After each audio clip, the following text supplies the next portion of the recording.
Ladies and gents, welcome to UX, and this is just recent video that sandboxx posted. Armed Russian MiG-31s entered NATO airspace, intercepted by F-35s. What the fuck is happening, man? We saw the drone thing at first. Now the MiG-31s are entering. Does it say is entering? I guess the video will tell us.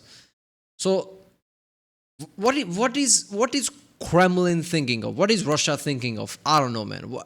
Do they want to attack NATO? That doesn't even make sense. NATO has way too many resources and power. NATO is not one country; it's many countries combined. What is the mentality here?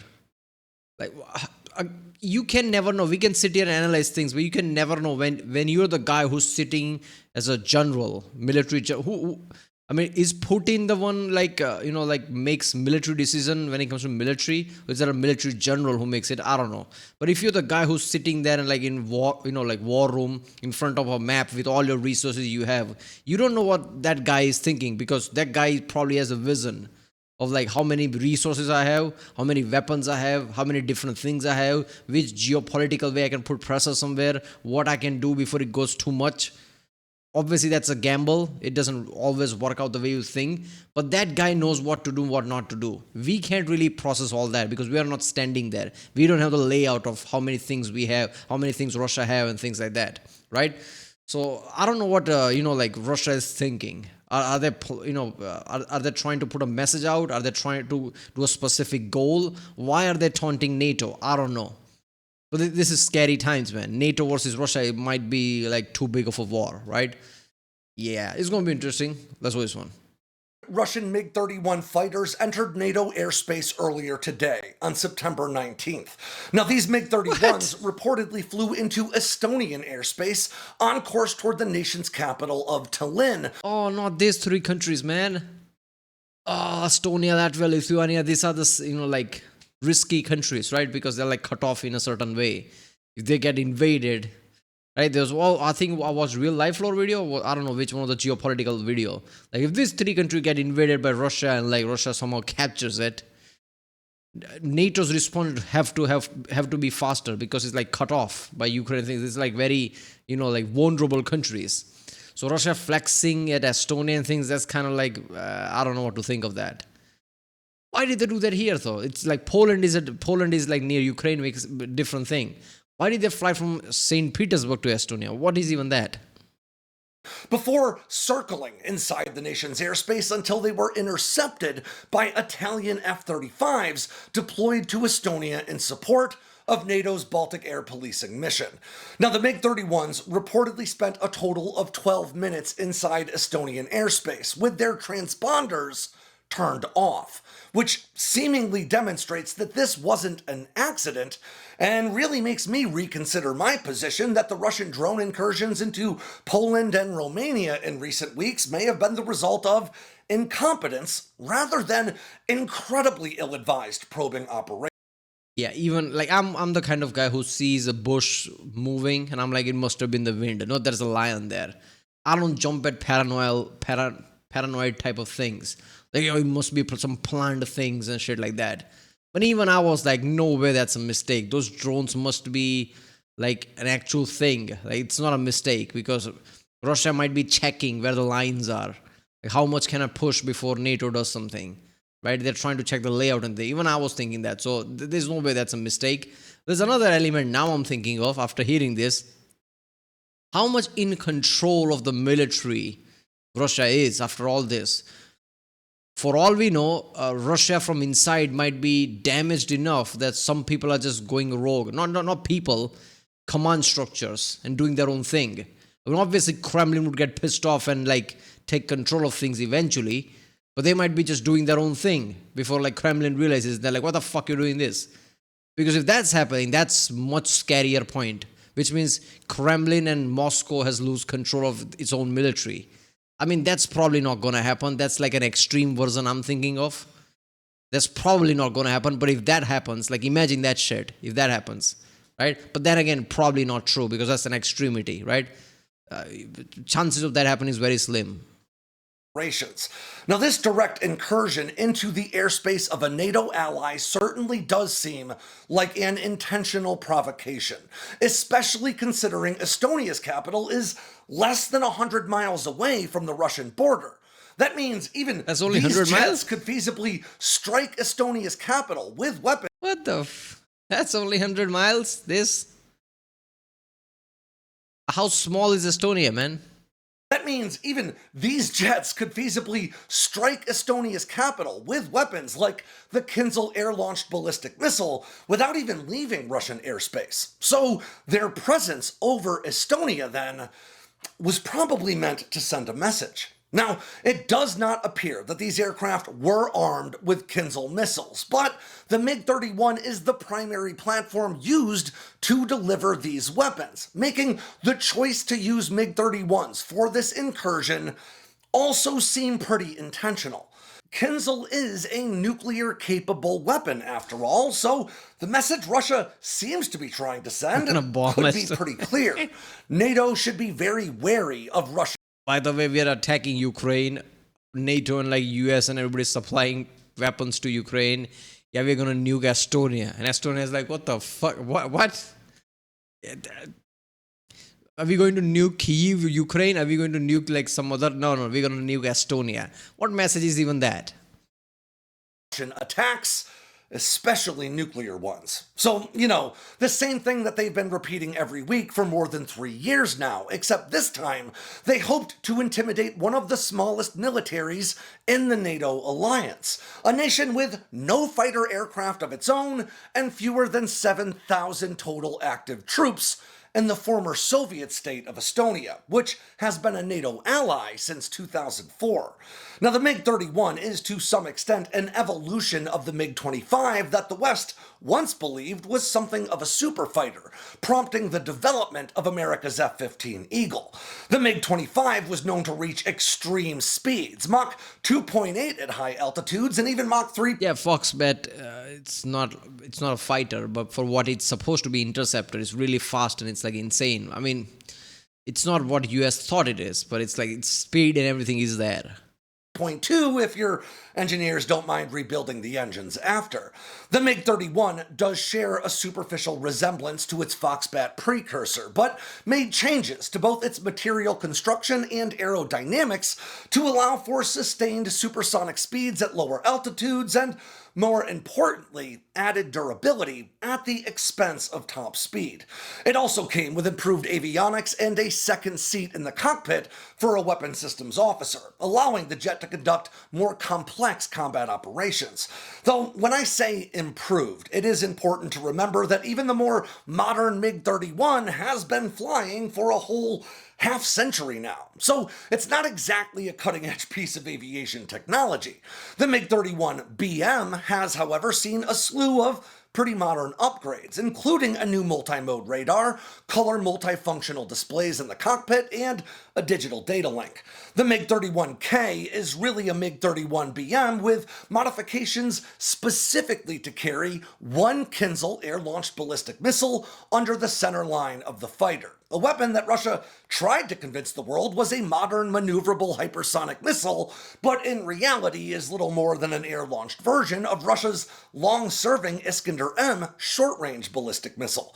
The modernized Zaslon-M radar in the MiG-31 is a phased array system with a claimed maximum engagement range of 280 kilometers, about 174 miles, according to Russian sources. But it is unlikely that these dated systems would be able to detect inbound F-35s, let alone engage them from anything close to beyond visual range. I mean, you don't need to say it in that way. Like F-35 is one of those planes which can detect, right? I mean, sure, you can detect it, but it's like you're not going to be able to pinpoint it. So it's not about like what radars MiG-31 has, what radar anyone has. Who's going to detect F-35s? F-35 is one of those things that are like too overpowered, right? And like it's good that USA is like, yeah, we're going to sell this to our partners, and like NATO and everybody has that. Because times like this, F-35 is like, I bet if shit goes bad, and let's hope it doesn't in the future, where major wars pop out, especially around NATO and things, F-35 is going to be one of those planes that's like, MVPs of things, right? It's like a movie where one guy, like solves major combats just by single-handedly. John Wick level shit. I mean, it's exaggerated, but like few F-35s taking out pretty critical things that saves a lot of people and saves the war. F-35 is going to be one of those things because it's that overpowered. In like, I know people like haters of F-35s understand the back wrong sides of F-35s, how bad it is in certain places. But the strength it has with the stealth is too overpowered. That alone gives it too much strength. Not to mention like fly-by-wires and like control F-35 has. How well it flies and things, right? It's modern plane, modern, proper like 21st century modern plane, which as the video says, it's a big deal. Because most planes around the world with most people is like half a century old. So 21st century proper fly-by-wire, electronically controlled plane with insane accuracy, untouchable stealth, that's overpowered. Which is about 34 miles out. Now, this event has prompted Estonia to now follow in Poland's footsteps in invoking Article 4 of the NATO Charter, effectively calling for a meeting of leaders to discuss the increasing threat Russia poses. Thus far, Russia hasn't made any comment about this incursion into NATO airspace, but based on historical precedent, it seems likely to me that they'll deny it ever happened at all while celebrating those pilots as heroes domestically, as Russia tends to do. As for what this pretty brazen act means, well, this is just my opinion, and I want to be clear on that, but I would assess this as a combination of probing action meant to provide some intelligence regarding NATO responses to Russian incursions and threat normalization, something that we've seen out of Russia for decades with military exercises like their semi-annual Zabad drills on NATO's eastern flank where they simulate an invasion of Eastern Europe, or the near-constant flight of Russian bombers and fighters near American and NATO-allied airspace. Russia wants civilians and NATO nations to fear a Russian attack while claiming innocence on the geopolitical stage. I don't get it. What is that going to do? Only one thing, which is probably the reason. Which if you're worried that your ass might get lit up, you're probably not going to support people like in Ukraine and things. Like, why would I support Ukraine if I'm going to be under fire?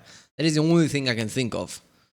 But cons are much higher, which means everybody hates Russia now. Everybody Russia can think of, Estonia and everyone. Like nobody would have like soft spot for Russia at all because of this constant fear. On top of that, anytime there is a talk of like doing any action against Russia, these people are like, yeah, I'm all for it if everybody's for it. Because Russia is like constantly giving me anxiety, right? Only element is that what I said, like, okay, if I get under fire, maybe I shouldn't support Ukraine. But EU being EU, how European Union works, NATO being NATO, how NATO works, no one country can really do that because it's there as a group. And there is a strength in a group that one country can get afraid. But if it acts in a group, even the other might be like, you're going to be fine, we are here, right? NATO might have that. See, Italian F-35s intercepted this. Estonia doesn't even have fighters. So elements like this. So I don't think Russia is, they're going to achieve that goal. Where somebody get afraid and like doesn't support Ukraine. NATO as one entity is acting. And entire NATO cannot be scared like that. So if anything, this is just going to piss off people, which is not good, I think. Like a petulant child wanting to see how far they can push you before you throw your hands up and just say, fine, you can have Ukraine if it'll make you stop. And if you're a parent like me, you already know all too well what happens when you give in to this tactic. If you surrender and let your kids have ice cream for dinner tonight, they don't stop wanting ice cream. And tomorrow, they're going to want it for lunch too. For now, we'll just have to wait and see how NATO responds. All right, there you go. All right. Putin wants ice cream. All right. Yeah, this is like very weird scenarios we're going through right now. I don't know what's going to happen, but yeah, I don't know. It's just fucked up. That quote, that I don't know, was it an American? I think one of the Americans probably said it. I don't exactly remember. Was it American? I don't know. Like comment down who it was. That you prepare for a war if you want peace or some shit like that. I'm butchering that as well, but something like that. You always prepare for war if you want peace, right? So every time people are like, why are you spending $1 trillion into US military? Yeah, shit like this. This is why. I know people would argue that element as well, but if NATO didn't wasn't this aggressive, if NATO disbanded, if America wasn't as militaristic, maybe Russia wouldn't have been so paranoid and attack other, which to me never works. That's not how psychology works. If you were to analyze like even humans, let alone the entire entities like countries, that's not how anything works. If people can, people could, or people would, right? It depends. So if the NATO wasn't as strong, if US didn't spend $1 trillion, would Russia not invade Ukraine? I don't know. Maybe they would, because just how economy is laid out. If anything, wars would pop up much faster because US and Europe has monopolies when it comes to world economy, and when other who don't have monopolies on this doesn't like that they have monopoly, and obviously that would cause friction. And there can only be one, right? Doesn't matter however you shape world economies. So there's always going to be war if you don't prevent it, right? So I'm the kind of guy like you should always prepare for war type of way, right? So I don't know, like I don't know, like I don't know about spending 1 trillion. I don't know economics at that. Maybe you need to spend 1 trillion if you're American, and similar thing in NATO. But yeah, you should always prepare for defense, because if anything, that preparation might be just enough that deters somebody to attack you, right? India has fourth largest economy, $4 trillion, right? But India spends like 80-90 billion on military, even though we spend a lot of money in like statues and fucking ridiculous infrastructure that you could question, do we really need that shit? If India spent like 200 billion in military, the recent conflict between India and Pakistan would have looked much different. Even though India dominated, it wouldn't even have been a question. Pakistan wouldn't have gone past first day, right? And that's one of the things that even India realized after that, like a lot of changes are happening inside Indian government where they're like prioritizing defense. In next 5 years or so, you'll probably see Indian defense going 200-300 billion plus. So yeah, you should always prepare for it. All right, well, I'll see you next time.